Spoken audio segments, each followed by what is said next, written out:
Hello, everyone. My name is Ned Dennison. I'm an marathon swimmer from Cork, Ireland, and I've got my coach, Eilis Burns. We'll get into her background at some point here pretty soon, but it's worth noting that Eilis was the first owner coach in the Ireland Marathon Swimming Hall of Fame. So good evening, Eilis. Good evening, Ned. How are you doing? Doing good. Listen, tell us about your early aquatics career. I know you continued into masters, held a few records. Just give us an overview of those days. Well, I suppose going back to my earlier career, I started in Dolphin Swimming Club with Eddie Campion, who was the coach, a tough coach. And Catherine Mahan would be also one of my coaches that I would have had. And I would have swam probably from the age of about maybe 4.5, 5, competitively probably 6, 7 in those days. And we were literally put in the pool and we just did lots and lots and lots and lots and lots of meters. And we also, in our club in Dolphin, we had life saving, we had water polo. So we did all three. We'd go from one to the other. So we were literally all water puppies. And we progressed from there to swimming nationally, internationally, water polo internationally for many years, and life saving with Yui Manny was our coach at the time, God rest his soul. And basically, it was amazing. I had an amazing swimming career, competitively in the pool. Also, we then did, Catherine Mahan was very interested in open water swimming. We went to Crosshaven lots of times to swim across to church, from Church Bay to Myrtleville. We did that many times, into Fountainstown. We sometimes progressed from Cove, I suppose, Blackrock to Cove. Now, those days we were like, 13 years of age up, and we swam in our togs, and they might have a few rowboats next to us just in case. But it was all done in great spirit, great fun, great competition. We swam at a very high level under Eddie and his, other assistant coaches like Catherine Mahan and others alike. We swam, we played water polo at a very high level internationally, and we also did life saving under Yui Manny, and Connie Murray was also involved there, where we went to many places around Ireland, and only for them driving us, we wouldn't have been able to go because money was short. But we had a very interesting and lively swimming career up until, I suppose, then we got like older, and I suppose around 2021, I kind of started getting involved in the coaching side of things and learning about being a coach, and obviously studying as well at the same time. I moved then into coaching abroad. I was away for a couple of years in America. I was away in Australia for a couple of years, and I traveled a bit for another year after that. But I learned a lot about coaching and different aspects of coaching and different types of coaching in different countries, while having fun at the same time. While in Australia, I met Dawn Fraser. She was teaching and coaching in one of the swimming pools I was in. So basically, I learned a lot through other people, but I learned a lot from just growing up in a swimming pool in the sea and venturing from different sports to do with water, I suppose, within the club. That they were the days like we had triangular galas and stuff like that as well. So it was amazing. We just had a great basically I was a swim buddy like a lot of other people that were there. And I never lost the love of water. And I suppose the next birthday I'll be the big 6-0. So I'm still a water bunny. I'm still swimming at 5:30 in the morning. I'm still coaching at 5:30 in the morning. And as you know, I'm now doing a lot of coaching with open water swimmers, as in, distance swimmers like the Channel swimming, the North Channel. Okay. Let's get to that in a second, Eilis. I want to hold you back for a second. Okay. It's worth noting that 1973 swim that a bunch of you did from Blackrock to Cove, 13K, was one of the earliest recorded open water swims in County Cork. There were a couple solos before that, and there was a famous swim from the dam to County Hall. But it's interesting, there were a couple of those big swims, and then literally open water distance swimming died in County Cork. It just evaporated for a couple of decades. And you were instrumental in that coming back. So let me bring you back to 2004 now. And it was probably September at Cork Masters. Yeah. We had a conversation with Martin Cullen, who's also in the Ireland Marathon Swimming Hall of Fame. Unfortunately, he passed away a couple of years ago. Yeah. Martin was organizing a 6-mile swim off the west coast of Ireland. I gave him a call one day. It was kind of over, but he said, look, he says, we're organizing some English Channel relays next year. Are you interested? So I put together 10, 12 people in the conference room at work. We had a conversation with Martin, and we all signed up for this over and back relay. You were informed at some point, almost like 10 minutes later. And then I was talking to Dermot O'Brien after workout one day at Cork Masters, and I said, you know, Dermot, the solo sounds easier than this over and back relay. At least you don't get out, be on the boat, get cold, get back in. He mentioned he had gone to the channel a few years early, been unsuccessful. So the two of us signed up for solos. We had 12 local over and back relayers, 2 soloers, and we all turned to you and went, help, Eilis, train us. Well, that's, I actually now that yes, fond memories. As I said, you know, I was a bit naive at the time. I didn't realize what I was getting myself in for. But, you know, it was probably like just from the experience of being a swimmer myself and doing the amount of meters that we did when we swam under Eddie Campion. It was a massive amount of meters. And, you know, swimming 4 hours for us every day wasn't a lot, you know, even sometimes 6. And on top of that, and sometimes gym work. But Dermot O'Brien, yes, I coached Dermot O'Brien, and you were in the Masters, so I was coaching you at that time. But, you know, I was kind of winging it a little bit and saying, okay, well, it's open water. It's different. The elements are going to be a big factor in it. And, you know, the cold water, you know, the things that come with it, the sharks, the fish, the whole thing, the whole experience is very different. So Dermot asked me, and yeah, we both did it, and you both succeeded, which was amazing. You know, again, I just gave him a lot of meters as if he was swimming in a competition and at a very high level internationally. So I said, okay, well, if we can do it, you can do it. We were kids. You're now men. And, you know, it was great to see you take to the cold water and get the desensitized and everything, you know, and it was a great experience for me and a great learning curve. And I think that's then when I took on Imelda Lynch the following year, where, you know, she didn't get any relays. She didn't get on the relays because she seemingly was too slow and all that kind of stuff. And she was doing a lot of backstroke. But, you know, she transitioned into front crawl. She just did the amazing amount of work like Yi had done. But, you know, she just got her head down, did the work. I watched her progress. I watched her go through the pain. And also the fact, you know, having the experience of having Yi and having, you know, our ups and downs while we did it, and having the experience of, you know, mistakes and going forward and pushing and becoming sensitized to the water. We got there, and then it progressed from there. And I asked everybody to do it for charity, so I don't charge any money. Hang on, just before you go on, just Imelda eventually did get on an over and back relay in 2005. Oh, she did, yeah. And she did sign up for a solo 6 or 7 weeks after that. She was, I think, the day or two before me. So the 3 of us got our solos in. Before you move on, Eilis, one of the other things you did was you organized these overnight swims in the pool at what was Silver Springs at the time. Yes. And people could come in and swim for an hour or swim for 8 hours or 12 or whatever they wanted to do. And it was really one of the instrumental building blocks of that whole marathon set. And we did start that with, actually, it was Martin Cullen was there and Imelda was there, and we did do 24-hour swims, and it was amazing because Martin Cullen, I remember the first time we did it, Martin Cullen came along and there was like buckets and buckets of food, and people had you know, sleeping bags all over the place. They were sleeping upstairs, and there was a bar upstairs. They were sleeping in the bar. They were eating all this food. They were coming into the swimming pool. They were swimming for an hour, maybe 2 hours, maybe 8 hours, maybe 12 hours until the following morning, basically. But it was probably one of the better ones. It was amazing. And then what we did was, you know, as the years went by, every year since 2004, there's been challenge swimmers with me. Geez, I can't believe it's now 2024. So that's 20 years, which is where the time has gone is beyond me. But that was the start. And he was just such a good guy, and, you know, so behind Imelda and so behind the swimmers.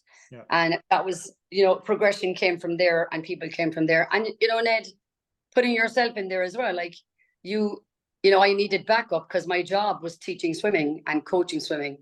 And it's very difficult then to have the hobby of the open water swimming. So you were, you know, very instrumental in also taking over the open water side of it so that I could say, okay, go to Ned now, you're ready to go to Ned. He'll take you to the sea and he'll desensitize you in the sea. And I'll tell you how to train and I'll tell you what I need you to do. But so that happened. And then there were other people, obviously, Ozzie Smith was in the background somewhere there as well with the Melda at that time, you know, helping out others. And we kind of helped out each other as a swim group, which we do anyway, to progress. It was interesting that you poured your heart and soul into Imelda for 2005. And then in 2006, Danny Colin popped up and Imelda was super training with him. You know, a speckled door over, speckled door back, speckled door over, speckled door back. Some swims that still have never been replicated. And then the year after that, we had Ray Terry, who's a fascinating story. We had the Shamrock Sharks relay team, which was managed by John Conroy, Kieran Byrne, the man from Australia, and the man from Clare or Limerick, I forget his name, Stephen Lynn or somebody. Yeah. And Ray Terry was the alternate. He never got wet. He went over to Dover, he crewed on the boat, and then he turned around and did a solo. So it was just an amazing sort of, you're going, where did that come from? I mean, that's the thing. And the swimming grew. It just kept growing. And people had a challenge and they had, you know, reason to believe that they could do these things. And then, you know, like, as you know, I'm a psychotherapist as well. So I was able to, like, I did use Mairead Ní Aoin a lot for Rob, you know, Rob and all the lads like Eddie Irwin, Liam Marr, Jennifer Hurley, Porrick Marr, you know, to name out just a few, like you had Jennifer Hurley now who's in Australia. You had, you know, I used Mairead Ní Aoin, who's a clinical psychologist, to give them kind of get them over what were their fears going to be when they got into the ocean. So that was a huge help because I was able to use her to do that side of it. And she helped them out, like if they were with their fears and like, you know, there's no feel your fear and do it anyway. So we had a lot of help that way, but again, because Mairead had done a swim in Northern Ireland, so we knew, again, a swimmer that could help in another way. So a lot of swimmers who had their own functions or their own ability to help out in whatever that was, whether it's Martin Cullen giving food or, you know, a little pat on the back, or Imelda joining with Danny, or whether it was me coaching them and mentoring them as they went along, or whether it was you taking them into the sea.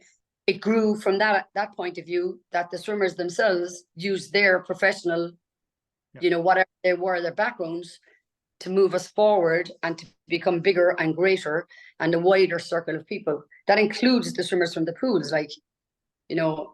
One of the things, Eilis, that is kind of a distinction in the sport, there's a whole lot of history of volunteerism, and more and more people are now making money out of the sport. So you're in the first category. You made an absolute fortune for other people doing this coaching. Tell us the deal you made with people on raising money. Well, I just basically, you know, said, I kind of felt, you know, sometimes they needed to do it for something other than themselves, that it wasn't just about them, that there were so many people around them and protecting them and looking after them, that I said, okay, I'm now going to give you something to do. And that is, you raise funds, whether it's €10 or whether it's 10 million euro, for the charity of your choice. So you choose a charity that is close to your heart, and then you will make money that way. You will go online, you will get money wherever it is that you go to get money from people, or however you go about it. And, you know, really did. Like, people came in with 50 grand, like, for Pieta House, and like another 60 grand for breast cancer, and another, you know, 25 grand for, you know, ADHD, or, you know, Aware, or Pieta House, or whatever, you know, like various charities. That was amazing. And people really found that it helped them. They found a cause other than themselves. And, you know, a lot of people did it for like their own personal, you know, challenge. And they may not have been swimmers at all. They may have been just, you know, this was something that was on offer to them, and it was something that they felt they could achieve. But like, the amount of money that we made for the charities was phenomenal.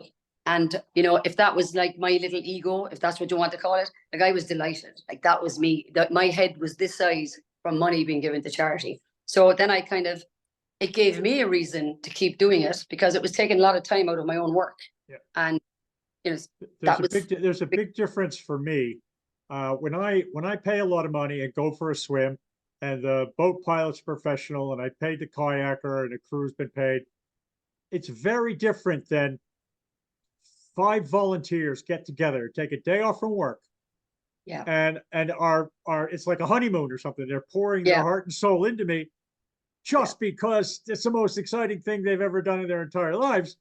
yeah. And I think your coaching was a bit like that, or remains a bit like that, which is the woman's not getting paid. So she lays out a program for you. You can't be disappointing her now because like she's not getting paid. Exactly, exactly. And they know me because I'm very direct and very straight. And what I say is what I mean. There's no hidden agenda. It's for them. And like the program can be very hard. And I watch them. I sit with them every 3 weeks we meet, and every 3 weeks we sit down and we see where people are at. And every 3 weeks that's me meeting them, but I see them most every day. Most of them, or they're on the phone to me every day, or they're online to me every day, or they can text. And if there's any issue, they can come and ask me, and they know that I'm at the other end of the phone. And people's lives take different turns while they're doing these swims, So it's very important to look after the person, but it's also very important to look at the extended family that's behind them and who's there to support them or not, or where they're going to go when they need a bit of chat or they need help because they're not feeling the love for it, because it's tough. So, and so So talk to us about the international coaching you did a couple of years ago, which I think kind of remains unique in the Irish experience. Oh, you mean with Rachel Lee and Chris Bryant? Well, I got the opportunity, and they got the opportunity. They got the opportunity to go to their first open water international swim, which was in England. And I luckily was asked to be the Irish coach for that first swim. So I was probably, first of all, being recognised to be as an open coach, which was great by Swim Ireland. And it was a great experience. It was just a great experience for me. When I was very sick at the time, actually, I had a massive chest infection, and poor Rachel and Chris ended up looking after me. But they had a great swim, and it was great to see people from all over Europe. The top 2 in every country were chosen to do this open water swim. So the top 2 swimmers were chosen from each country in Europe, and it was just unbelievable. It was an amazing experience for me, but it was also an amazing experience for the 2 swimmers. And in fact, both swimmers became, in their own right, open water swimmers, and did many, long distance swims, like channel swims and many other swims that too many to mention. And they're, very progressed international open water swimmers right now as we speak. So it was fantastic. And I think you had that as well, because you did a lot of work in the background as well. So we won't forget you, Ned. Let's talk about some of the unique stories. Let's start with the guy who claims he swam the English Channel and he actually can't swim. Niall O'Crooley. Oh, Niall, oh God, the bane of our lives, but you love him, the lovable Niall.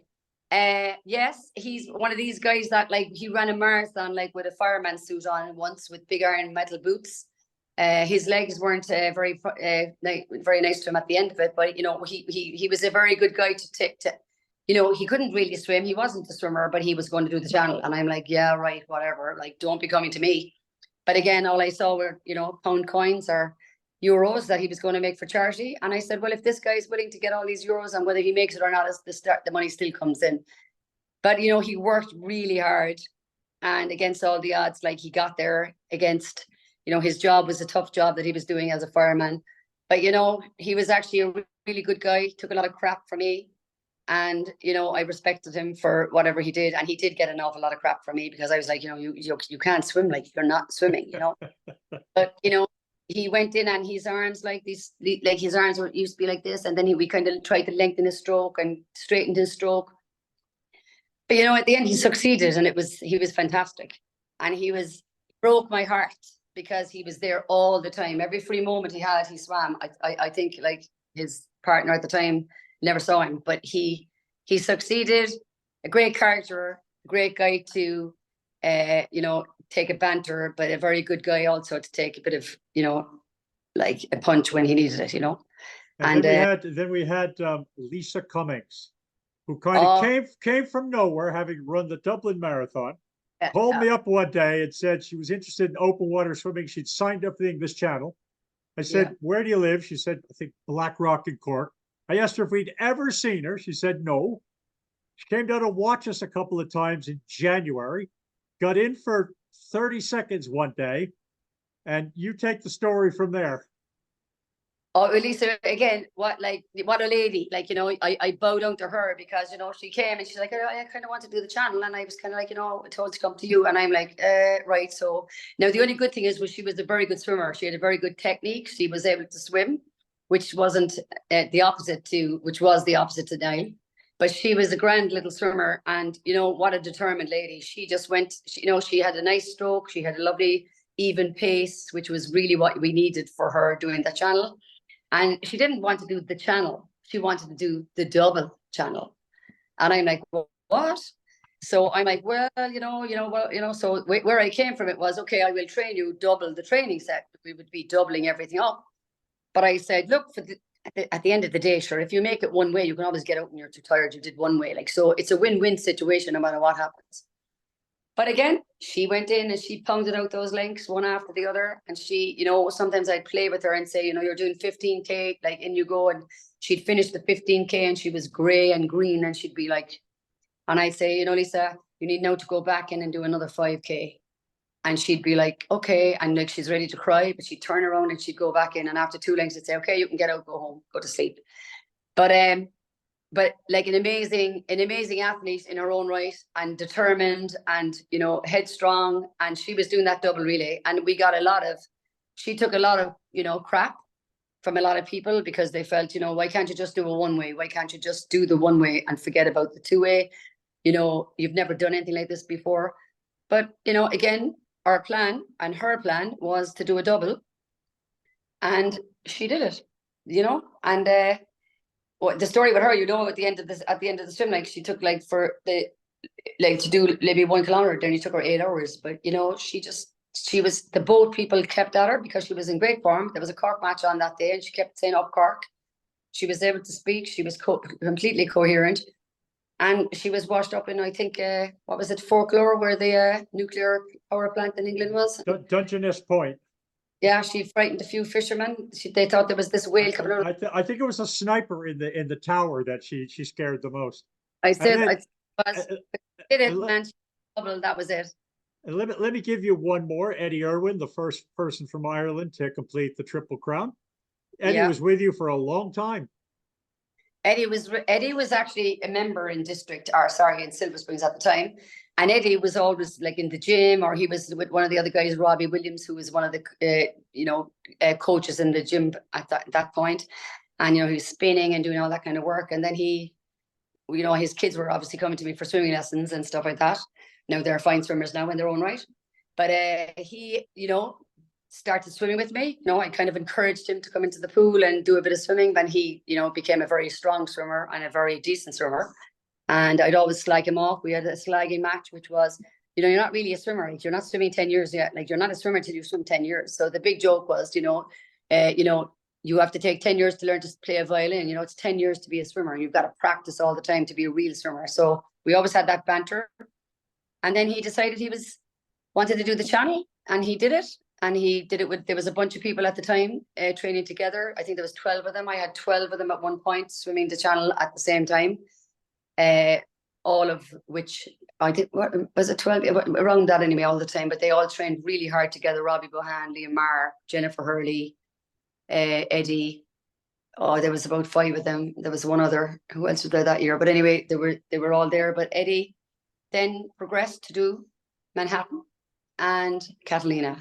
And he was the first to do the Triple Crown, but he just kind of, he stayed with the program. He kept he'd got the channel. Now he was going to do Catalina. Now he was going to do New York. So it was a really good way to do it because he just had the training already. The background was done. The training was more or less done. It was a case of maintaining it, to get to the three things. So he did extremely well again, but he really put the time in, and the effort, and, mentally he was fine. There was no bother with him mentally. He just put the time in. He's part of my interesting story coincidences. He had a place in East Cork, and this guy, Liam Maher, was renting a place down there as well. And Liam would see him go swimming, and Liam had been a bit of a swimmer in his youth, so he'd go down and try to swim with Eddie and last about 100 meters. Liam was so fascinated by the whole thing, he went over to Dover with Eddie. He was on the boat. Then he signed up and went and did the channel himself. My other story on that, which I just love, is we had the young Frenchman, Sylvain Astudou. Yes. Who was a different character. He's now gone on to become the memory champion of Europe and plays a banjo or something. He's an interesting guy. Yes. And he decided he was going to do a 4-lap individual medley at Sandy Cove Island, coming into the flipway each time. And Gabor Molnar, we knew because he worked in the shop at the airport, would do the Lee swim once a year. Gabor found this kind of fascinating, so he swam with Sylvain, just doing front crawl. He was so enthused by doing 4 laps of Sandy Cove, he went home that night, signed up to do the channel. Yeah, he did. Completed the channel, and he was the third to complete the Triple Crown. And my story on Gabor was that somebody said, oh, apparently after Catalina, he's going to Las Vegas to get married. So I, of course, asked the question, has he met her yet, or is he planning on meeting her in Las Vegas? Gabor joined Niall in the fire department, has a couple of great kids now, and we still see him from time to time. So some real characters and some real stories. And that's the thing. It's just like even Sylvain. I didn't coach Sylvain for the front crawl channel swim, but he came to me with Lisa Cummins, and he said he wanted to do a butterfly across the channel. And I'm like, what? And I said, yeah. It's possible, but I said you're going to have to do all the front crawl training that I don't normally give the others to do in butterfly. Everything is butterfly. So he came home from, I think it was in Sweden at the time. Yeah. So he from Sweden, and I met him with Lisa in Kinsale, and we sat down, and I said, as I said, you have to do double everything. Absolutely no bother. So I emailed him the programs. We'd contact each other on the phone, or we'd text each other or email again, or we'd be online or whatever. And he did it. He did butterfly across the channel. He swam butterfly. Sylvain Astudou did butterfly across the channel. It was the second time doing the channel. 1 front crawl, 1 butterfly. So I'm amazed he hasn't come back to do the breaststroke and the backstroke. So that might happen one of these days. Let's bring you up to 2023. You had an Australian swimmer who'd been in Cork a number of years with blinding speed over 25 meters. Never so sure about his speed over 100 or 1,000 or 10,000. Anthony Sloman, talk to us about that training program, because that was very current last year. Yeah. Well, Anthony was a rugby player initially in Australia, and I only met him by default. He just turned up at the pool one morning from Sandy Cove or Myrtleville, wherever he turned up, and I think he was just messing around with some lads that he bumped into and started swimming down there. And Anthony, I think, comes from a family of 8, and he is living, he's married. He was married here, living in Ireland with his wife and his 2 kids, and they're now separated, unfortunately. But he just wanted to do the channel one day. He's seen all the lads had done the channel. He felt it was something that he needed to do. He needed to kind of get some of the TASB out of him. So he decided, yeah, I'm going to do it. And he did. The first year he decided he was going to do it. A few things happened. His brother had died, so we really couldn't let him go forward with that because everything was too soon. So luckily for us, he was able to get back in shape on the second year. And, he had a tough time doing all the work that he was doing, but he killed us. Like the people that were swimming with him, training with him, we all decided this year, like a few expletives, they basically, about maybe 4 of them turned around to him and said, you better do the beep, beep, beep channel this year, because beep, beep, beep, we're not training you next year for the channel. Because we were all sick of doing long distance and doing the work with him and meeting him and catching up with him and driving him through the pool. So he had a lot of support from the people that swim with him in the pool. And, in the sea, he was a great guy to help out when I went to do long distance swims in the sea with some of my swimmers that I coach and train, and very obliging and very helpful, and a good guy. He's a good guy, he's one of the good guys, and he's always funny, but it kind of like water off a duck's back for him, strong out. Tell us about the group you have this year. Give us kind of biographies of You got a 15-year-old Brian Foster. You got a Dutchman. You got Jonathan. Who else? And Buckley. Dave Buckley. What kind of program are these guys doing? I meet them every now and then, and I've done my 5 or 6K in the pool, and I go, I'm off to the sauna, and they go, oh, I got to do another 15 for Eilis or something. How many meters are these people swimming in a week, Eilis? I'm up to 60K, 60 kilometers, believe it or not. So a lot of the distances is 35K. Like I keep it at like 35K minimum. So usually the faster swimmers would be the ones that I'd keep it on 35K minimum. And if you're slower than, the speed of the fastest swimmer, I bring it more. So if you're a slower swimmer, I bring it up to 40. And if you're slower again, I bring it to 45. And if you're slower again, I bring it to 50. And I give you 7 days to do the 50K. So I tell them how to divide it out, how not to divide it out. It's not all set on little programs. If they want to keep swimming themselves or go to the sea or go to the pool, that's how I work it. But usually what we do then is, if they're doing 35K a week, every third week they'll get an extra 20 on that week, or they'll have 2 weeks to do the 20K as well as the 25, or they'll get a 25K as well as the 35, or they'll get so I keep doing it like that. But they're, I suppose, not little. Brian Foster is a character. I mean, he arrived to me like a little whippet, little tiny skinny little boy with a big bright smile and blondie hair, and he's turned into a man. Like, he's now a man. So he kind of got a stroke correction for me. He was able to swim. He got a lot of stroke work and came and was very, I'm doing this, I'm doing this, I'm doing this, and I'm like, yeah, right, like, yeah, you need to learn to swim first. But no, he proved me wrong. He kept going, and he has achieved Catalina just last season, and he's now going to do the Channel in June, and he's going to do the North Channel in September. Again, he is the type of guy, he's in the water doing like 6K right now at 8-degree water. Like, he's like crocodile skin. He's not a fat boy. That doesn't mean you have to be fat to have the padding, but he's got, like, his skin is like crocodile skin. He's just so desensitized to the cold. He gets out and he has a smile in his face, and he's not even tired. It's amazing. He's a great kid. David Buckley did a long swim last year. He did a Spanish swim in nice hot water, and it was with the current, 31 kilometers. His goal then was to do Zurich, but unfortunately Zurich, while he was in the water, was cancelled. So that was a big thing for him.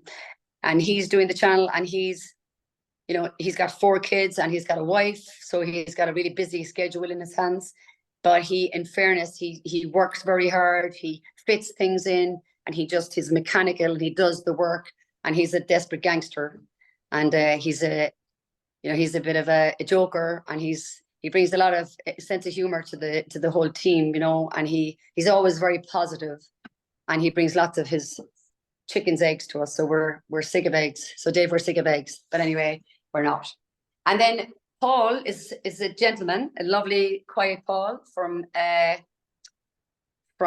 Holland, and he's just an amazing man. Like, his story, he's got he's had an accident many years ago, and basically he was told he couldn't walk. He was in, you can read up the article yourself about him, Paul Devard, but he was, told he wasn't going to walk again. I wouldn't call it an accident. I would say a guy was trying to kill some woman. He got involved and got shot a few times.